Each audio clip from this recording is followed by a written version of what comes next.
बिना तेलाची मेथीची भाजी. भाजी पहिली स्वच्छ धुवून घ्यायची, ती पाण्यातून काढून टोपलीमध्ये नितळत ठेवायची. नितळल्यानंतर भाजीचं पाणी पूर्ण नितळून गेल्यानंतर भाजी बारीक चिरून घ्यायची.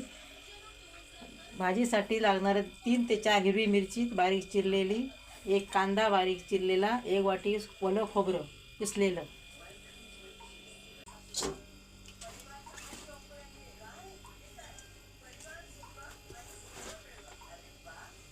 भाजी अशी भरून घ्यायची टोपामध्ये. आणि त्याला तेल नाही आपण घातलेलं आहे ना, बिना तेलाची भाजी आहे. त्याच्यात पाणी पण टाकायचं नाही आहे, तीच ओली भाजी आहे, तशीच ठेवायची. त्याच्यावरून कांदा टाकायचा, ते 3 ते 4 चिरलेल्या मिरच्या असे त्या मिरच्यावर टाकायच्या. त्याच्यावरून कांदा टाकायचा, बारीक चिरलेला कांदा.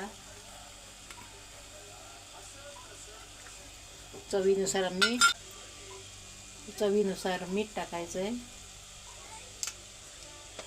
गॅस बारीक करायचं आहे आणि त्याच्यावर झाकण ठेवायचं आहे. 5 मिनटं झाकण ठेवायचं आहे. 5 मिनिटांनी पाणी सुटेल त्या भाजीला. पाणी सुटल्यावर पाणी परतून घ्यायची भाजी परत एकदा. नंतर वाफ आल्यावर वाफेमध्ये भाजी शिजेल. ती शिजल्यावर वरून खोबरं टाकायचं आहे. पहिली भाजीला वाफ लागलेली आहे, वाफेवर शिजलेली आहे भाजी आहे. आधी 2 वेळा परतून झालेली आहे. आता पूर्ण भाजी शिजलेली आहे. भाजीचा तेल न टाकल्यामुळे भाजीचा कलर हिरवाच राहतो. भाजीचा कलर काळपट पडत नाही. तेलाच्या भाजीचा कलर काळा होतो.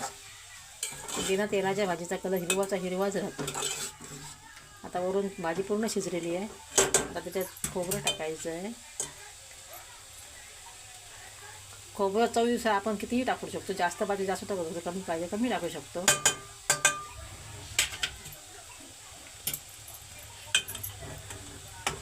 चांगली परतून घ्यायचे खोबरं टाकल्यानंतर.